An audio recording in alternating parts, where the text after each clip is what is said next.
Some of my favorite musicians are in this room. You know, Marjorie, of course, is right there. How are you? Very good. And Peter Ashbourne and myself go quite a few decades back. So Peter, when did you first become involved in music? How old were you when you first? Stretch back your mind. No, it didn't happen like that. The household I grew up with was my mother, my aunt, my adopted mother, my aunt, my sister, and my grandmother. And even then, you know, if you're a little boy and it's 4 women, you don't have any of the decisions. So apparently, my aunt, who was a music teacher, Joyce Ashbourne, she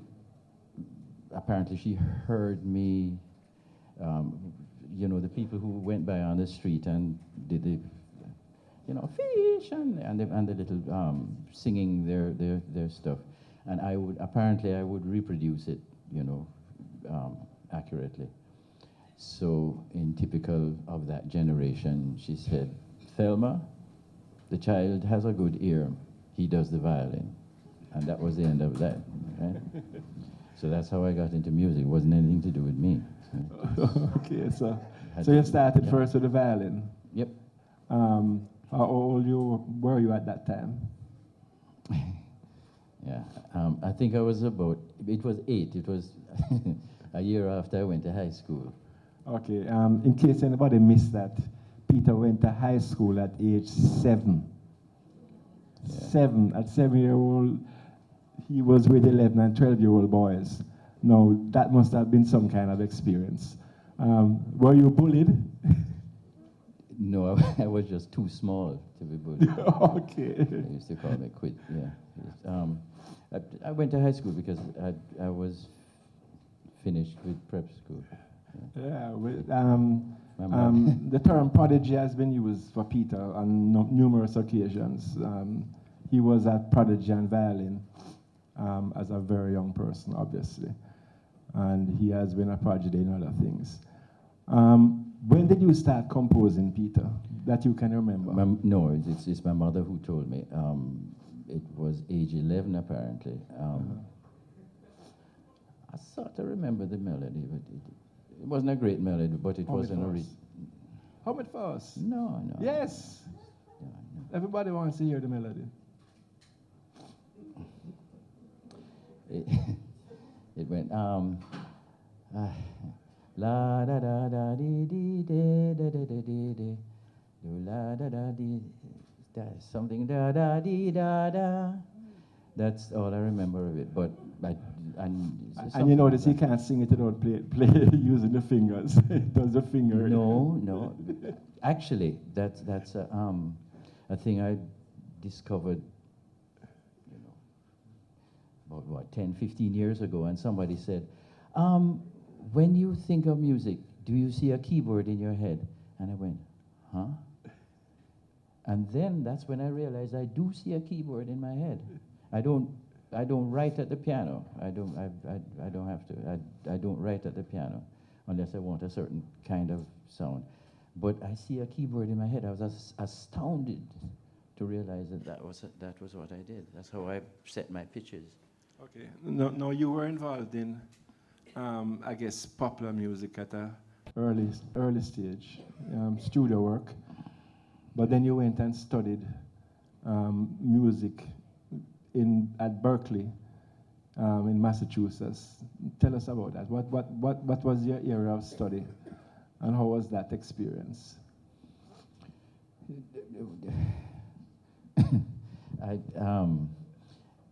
What happened was that I left high school finally, right? And my mother was, trying to push me in all the various areas. The doctor, no. The lawyer, no. The accountant, no. And I kept. Oh yes, what had happened was that I was very fortunate. I got a job in a recording studio, and you know, that was great fun for me. I became a studio musician also. I was you know, playing on the reggae sessions. This is about the beginning of the 1970s, just about 1970. And at the same time, also, just around the same time, Easton Lee, who was at that time in advertising, called me up one day and said, "Do you want to do a jingle?" And my obvious reply was, "What's a jingle?" You know? And cut a long story short, that turned into a 35-year career. And so I was fine. I had my mother's car. I had a girlfriend. I had a job at a studio. I was playing and recording sessions. I was doing jingles. What more does a, you know, young man want? You can't want anything. And then my mother said, "Come on, sign this now." "What is it?" "Oh, it's just an application to Boston University, something." "Yeah, I have to leave." Right? And then something about the second week in December, he said, "You've been accepted at BU at Boston University as a sophomore. You're going in January." And, you know, the world collapsed right there. But so I ended up in Boston in the middle of the snow, not wanting to be there. And I was so miserable. But anyway, I went to Boston University for exactly 2 weeks. For the course of Peter. Yeah, first of all, they have some buildings they call West Campus. It's some dormitories for students. 2 monoliths. I don't know if anybody has seen 2001. Yeah. The obelisk, that's what they look like. 2 of those things, and 600 students in each one. And so they put me in this room with this guy who says, "Hey, on weekends, if you go to the elevator and you see a bunch of white guys and they're drunk, don't go in the elevator. They'll beat you up." So that was the living arrangements, right? And then when I go to the class, they tell me, "Go to Prof such and such to see if you can study violin with him." So I knock on the door of this man, and he looks me up and down. Said, "Yes." And I said, "Prof, whoever, you know, Miss McHale told me I should come and ask you if you train me on the violin." "I don't know. Who were the principal composers of the Notre Dame era?" "What?" "What?" "The principal composers of the Notre Dame era." "I don't know. I don't know. If you write a C for a B-flat trumpet, what note sounds?" "B-flat?" Well, I don't know. I'll speak with Miss McHale. You know, and that was the point. I said, "What the hell am I doing here?" So Berklee College is, you know, you walk down to Kenmore, you climb across the freeway, and there's Boylston Street down there, and that's Berklee. So I just went across there and said, you know, "What's going on here?" And luckily they took late entries. So I said, "To hell with that BU business." And I went to Berklee. And I ended up, they had a thing called the Advanced Placement Test, which was a test you could take. We didn't even know what it meant. A few of us took it. Once we discovered that, you know, the Advanced Placement Police wasn't going to come and assassinate you or something for failing it. So I said, "What the hell, you know?" So I took it, and lo and behold, I passed something, and I got in the class. And it turned out to be one of the best calls I've made in my career, because it was about, I think it was, the class was 13 of us. We all wanted it. We all knew something about music already. We wanted it. We did twice the work at twice this pace. We did 2 years' work in 1 year. And we got taught by the best teachers in the school. So it was beautiful for me, right? It really, really set me straight. And it allowed me to integrate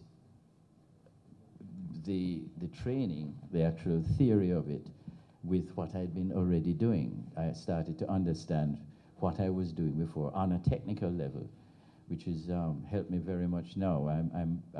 I think I'm much more integrated into, you know, people learn harmony, and they learn counterpoint, and they learn this, that, and the other. And that has nothing to do with what they play or think. But I think I'm luckier in that I've been able to understand everything I do, and it annoys a lot of people, you know, because they think I'm some kind of technocrat. But anyway, I'm talking too long, sorry. No, that's fine. I don't have to talk while you're speaking. Okay. Now, Peter, you have had a kind of very diverse musical career. You've spoken about jingles. You've done a lot of classical work, violin work, keyboard work. You've done pop music, including some impressive pop hits. You've also done jazz, and you've done folk. Now, what is it?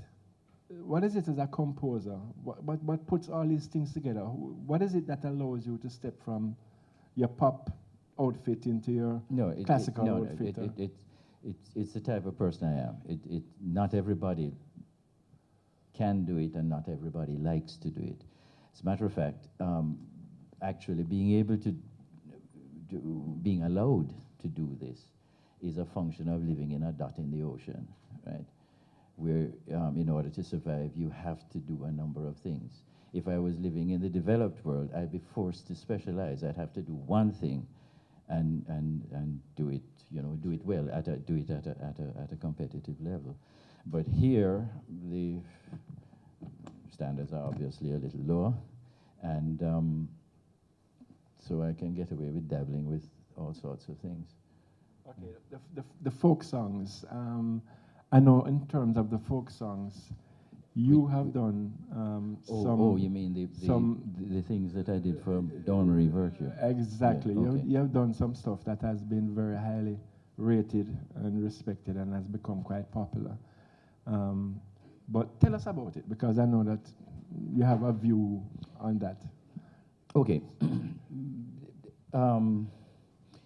In my art music, in the art music part of the music I do, I am very interested and extensively use the folk material, the traditional material of Jamaica, because it's very rich, it's very deep.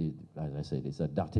This is a dot in the ocean, and yet there are hundreds of folk songs. You know, you go around the rest of the Caribbean, you hear all these songs that we associate with Jamaica, and I don't know, it's hundreds of them, and a lot of them, most of them, as a matter of fact, are of very good quality. You know, we had some very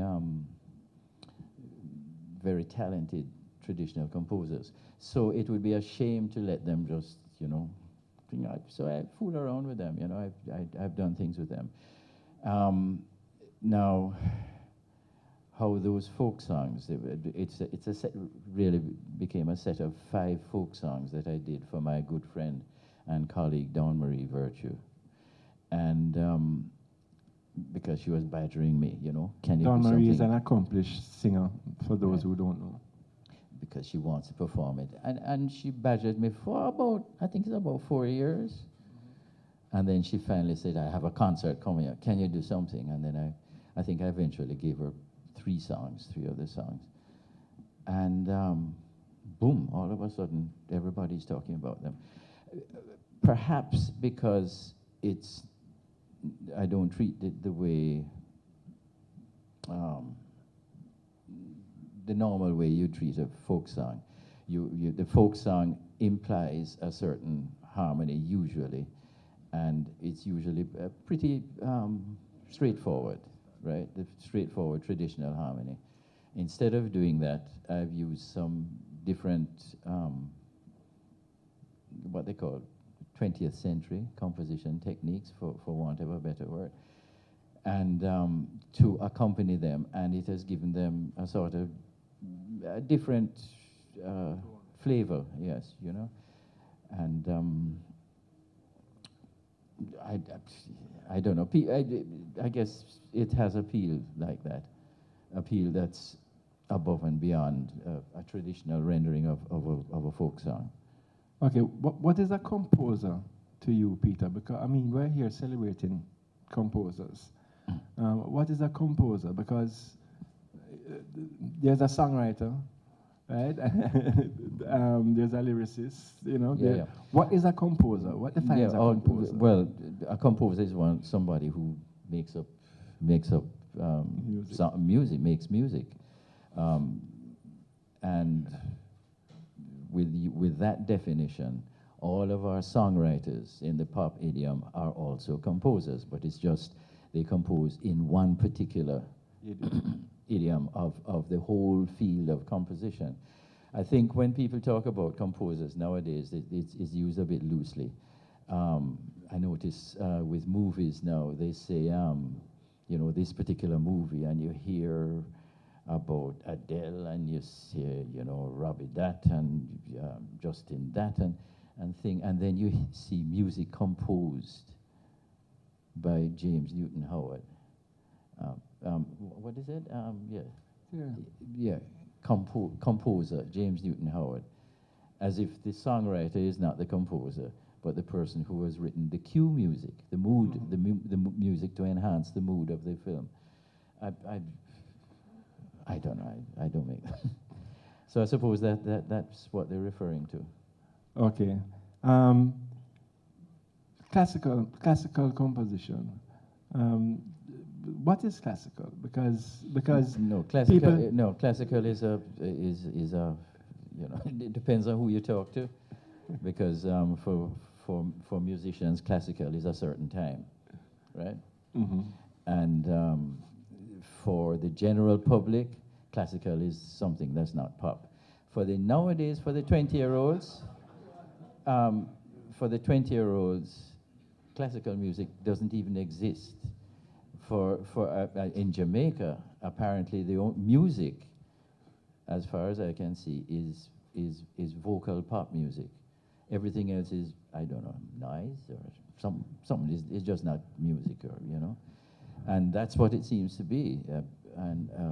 So it's because classical music is not really a genre. In other words, there's Strauss who was playing dance music, right? And other people were playing pop music. But they're all put in one bag now and called classical. What we tend to do nowadays is, if we want to be a little more honest about it, we call it art music, where music for the sake of music is art music. So jazz is art music, and what people would call a classical music, you know, it's we call it art music, because there's a fellow in New York called John Zorn.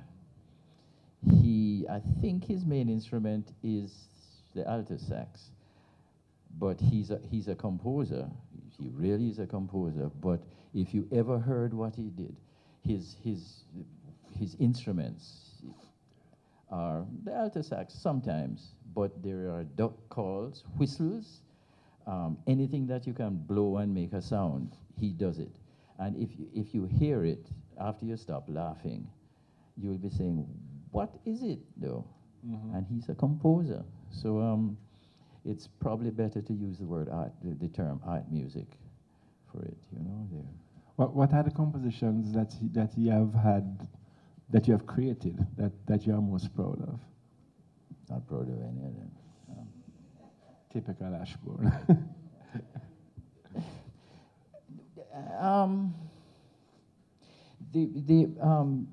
There's a little piece called Jamaica Folk. What's remarkable about that was that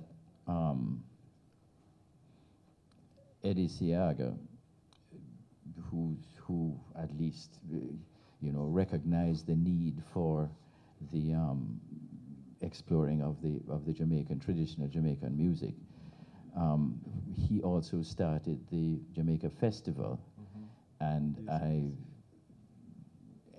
was entered as a little violinist at that time. I entered the festival in violin, and I came first and last. I was the only person in that category. Right. for a second and third. And one of the requirements was that whoever entered had to also play some kind of performance of a Jamaican folk material. So it was a nice idea, and you know, I just came up with this little medley of songs. Stephanie here? Stephanie's, I don't know, Stephanie Williams was here. Stephanie was the accompanist, my accompanist at the time. And I put together the medley, the little melodies, and she devised an accompaniment. I mean, I was 13 years old, you know. And then in 1986, back in Jamaica after college, and we found some instruments, some people who played instruments, and we had a string quartet going. And I said, I need to write something for you guys. And I remembered this and turned it into, I think it became Jamaica Folk. And it's one of the more popular of the instrumental things I've done. That's the closest I'd say to be proud of anything. You're touching on an area now that I've always been interested in, which is arrangement as against composition. Speak to that a little bit first. No, man, I have an anecdote for that. I did something for string quartet, and as I said, I used the Jamaican folk material. It was a 3-movement string quartet work, and I used Penny Relo for the first movement. I used Parakeet in the Garden for the second movement, and we used Why, what, Colin Manacom? Yeah. It has a few names, but that for the third movement, and it was quite successful. And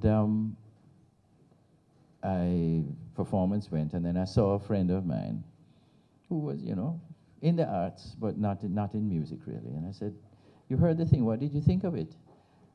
And the person said, "It was nice, you know, it's a pity you didn't write the songs though, didn't write the melodies," which means people don't quite understand, you know. In other words, if I didn't write the original melody, then I don't know. Some people think it's an arrangement. If I don't write the melody, it doesn't go like that. Plus, there's a little bias there, because when Vaughan Williams does the same thing, when Tchaikovsky does the same thing, when Gershwin does the same thing, it's a composition. But when I do it, it's an arrangement. So to live with those things. Yeah. Okay. Not to finish it, but we just want to invite Rosina. Rosina is doing a little surprise presentation here. I love Peter, surprises. Yeah, you can see Peter's face when he says he loves surprises. Elena and her variations, which is Peter's work, coming from Rosina. Yes, I practiced it secretly, and I practiced it when he went teaching out, you know, so he didn't know that I was practicing the piece. I even brought the original. I brought the original handwriting from 1986. When I came here in 1985, actually, and played my first concert, I played variations by a Dutch composer called Van Eyck. And Van Eyck based also lots of his composition on very famous songs, folk songs. And he heard me play those interesting phrases, so Peter did write the composition for me about the folk song called Elena. Yeah. Elena and her mama gonna grow, yeah? And wrote variations. So when I started to learn those variations then, I didn't know exactly what it meant. I didn't even know if he was thinking that Elena, the child, goes with the mama to the field, and then she starts crying that she has a bellyache, and the mommy say, go home, and then boil cerasi for your belly. But she go home and boil, what bush she boil? What she Cerasi bush. Nightsage, oh yeah. The girl go home and she boiled, not cerasi, she boiled nightsage, which is actually a very poisonous plant. So the poor child started freaking out at home, freaking out, so the mommy had to come home and then rescue the child, not from dying. So that is the base of this composition. We don't have the time today to ask Peter if he has been trying to, go through the emotions of the child's, pain, but I try to put it in, yes? On Manfredo, you said something interesting, about the original handwriting. I on purpose brought the original handwriting, although it's long put on notation program, because Manfredo made an observation. We don't have the handwriting of Jonah. We only have the printed version from England, the engraved version. So somewhere in Jamaica maybe is still the original score from the handwriting of Felsted. We don't have it, so therefore I want to honor the composer with bringing the original one and then play some variation. I didn't practice all of them, there's some of them hard. Please stay for the lunch hour concert where Laurie, Burnett and Roger Williams will play two of Peter's folk songs, just coming up now in the lunch hour concert. We will hurry set up the stage. So don't go away, yes?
Big round of applause for Rosina.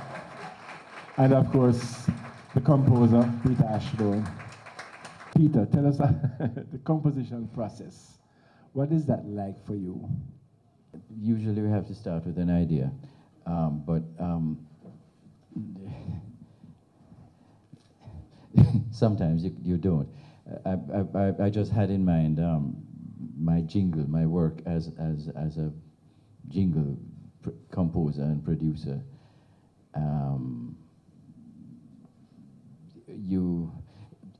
I know the initial stages of my doing jingles, the blurt stage of your creativity.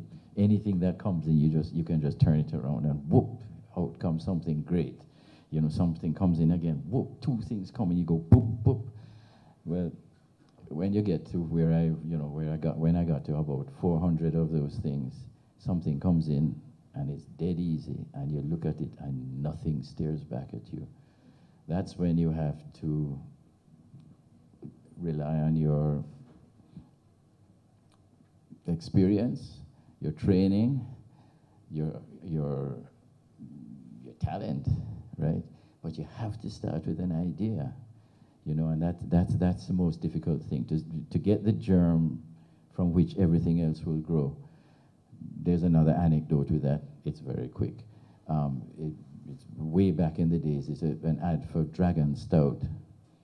And it was the early days, so I guess the creativity was, the blurt stage was still in there, but there was nothing. And the recording session was like, it was at 2 o'clock. And at 10 o'clock in the morning, I had nothing. And you have to call the musicians, call the singers, book the studio, so time and money. And there's a deadline, you have to deliver it either that afternoon or the next day. Nothing. 10 o'clock, nothing. 11 o'clock, nothing. 12 o'clock, nothing. 1 o'clock, nothing. The studio session is 2 o'clock. And on my way to the studio, in desperation, because people are there, what am I going to do? What am I going to do? And then arriving there, I had to give them something to do. And somehow, something just said, okay, try this. And it turns out to be one of the best jingles I ever did. And I don't know where it came from. So it's a combination of with the talent and then the experience, and then the training can just fill in the blanks. I think that's how it goes. But like I say, because I'm lucky to integrate a lot of the technical stuff that I learned, you know, formally learned. It gives me a number of options, which is sometimes a problem when you're doing work for other people. The jingles, for instance, nowadays. You go to the client and you say, listen, you need to tell me what you want. Because I can do a number of things. I can do you want to do something, it can be done 15 ways. You need to tell me which are the 15 ways.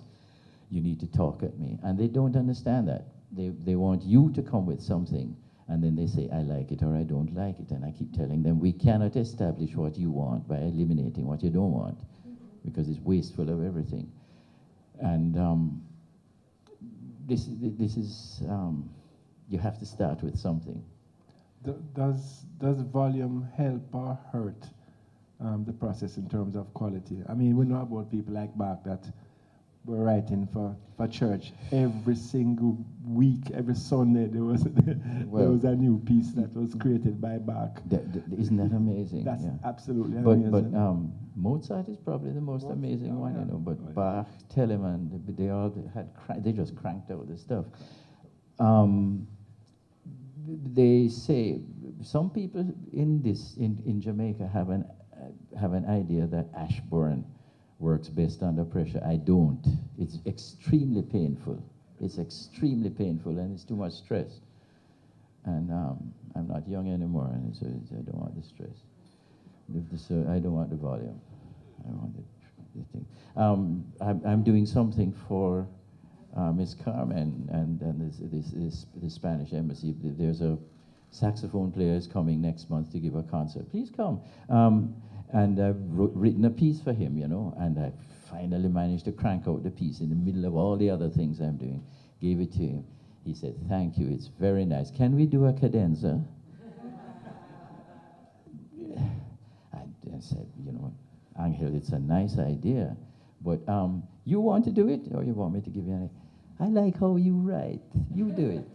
So that's what I'm struggling with right now. So, I know you have a great affinity for theater music, and you've done a lot of theater music and for film. But the question is, which has nothing to do with that. I don't know why I started there. Who is your favorite composer? No man. That's a little too wide. I don't know. No, that's a little too wide. That's a little too wide. Well, you narrow it because down. One of the most astonishing composers ever is Bach, right? So if you're a musician especially, you look at Bach and you say, how does this do? You know, this is mathematics. That sounds good, you know? And you look at Mozart and Mozart's output. Mozart's quality is consistent and his output is staggering. It's staggering, right? When you know the time he lived and how everything was copied out by hand and written by hand. And you need to, you people who don't know Mozart, just go to, Wikipedia will do, and just look and see his list of works. Hundreds. It goes on for 2 pages. Hundreds, yeah. In 33 years, 34, I think it was. And so there's that Beethoven for the innovation. Mozart wasn't an innovator, Beethoven was. Yeah. You know, Tchaikovsky for melodies. And I'm a melody guy. Tchaikovsky just had melody. He couldn't do anything else sometimes, right? Stravinsky for the stuff he used to do. Ravel for his orchestrations. And, you know, it's all over the place. Gershwin for his melodies, you know, there is... You started with B, and I thought you were going to say Bacharach rather than Bach. Yeah, Burt Bacharach was an extreme influence on me because in my teenage years, even though I was a, you know, classical, you know, being trained as a classical musician, that's, you know, being a teenager, you get interested in pop music, and that's when I discovered Burt Bacharach. You know, one of in the golden age of songwriting, really. There were a lot of great songwriters at the time, but his songs were always very quirky. Bacharach is a trained composer, and he was using a lot of 20th century composition techniques. And his things are very quirky and very, you know, very different. And he was a big influence on me. I think he still is a big influence on me. Yes. Finally, Peter, is the composer an endangered species? We had a discussion earlier, that's why, you know what I'm getting at. Yeah. Music is changing. Music has changed and is in a state of flux right now. As a matter of fact, music as a career, we have to have a good look at how it's going to be done, because what has been, it's coming from, I mean, it was the Western culture that sort of developed this thing about people doing music, specializing in music and making a career, you know, that you can live and eat and pay your bills and have a family, the kind of thing. And then once we got to the 20th century and the changes in technology afforded ways that musicians could make a living, make a decent living. And the recording industry was one of them, right? It's a very, very important one. Now, all of a sudden, that has been chopped out from under, the legs have been chopped out from under the whole music industry, yeah, to use a cliche. And so now, how to make a viable living out of music is a big question nowadays, you know. So you come back to composers. As long as music is there, you'll need composers. Jamaica doesn't understand composers. Do you know that? That there's been a sort of regression in the 1960s, in the 1970s, and before. There was more of a grasp of what music consisted of, you know? And even in popular music in the 1950s, in the 1960s, you had a singer. What does a singer do? The singer sings, right? You're an artist and somebody says you're going to make an album. The A&R man, the artist and repertoire manager, says, come to my office. You go to his office. He gives you a stack of sheets of music and say, go learn these songs. We're going to record them in 2 months' time. And you go to your voice trainer and you learn these songs. You turn up on the day. There's a band and an orchestra there. The arranger has done the work. The thing there, you record, you go in the booth, the conductor conducts, and you sing. Nowadays, the singer is expected to write their own songs. Why? Some singers are some really atrocious songwriters, right? It seems to be some kind of requirement that the singer, and so you have these awful riffing, and it sounds like 20 of the songs that you have heard in the last year, you know. What's that, you know? But that also speaks to music, the purpose of music changing. Popular music, which is the most important type of music nowadays, has a different function. my generation of people, you always had a number of people who loved music. They like movies, they like pictures, you like a theater thing, but they loved music. Nowadays, music for the young people nowadays, music is something that comes with video. Music is something that you have in a movie, you know, and so the awareness of music and its effect is I think decreasing. So I don't know how it's going to wash out. Basically, we're at an end now. Is there anything that anybody wants to ask Peter from the audience? The opera that you've been writing. Oh, the opera. The opera is basically finished, although I'm sure if I pick it up, I'm going to want to rewrite it. But the opera is there, but the trouble is,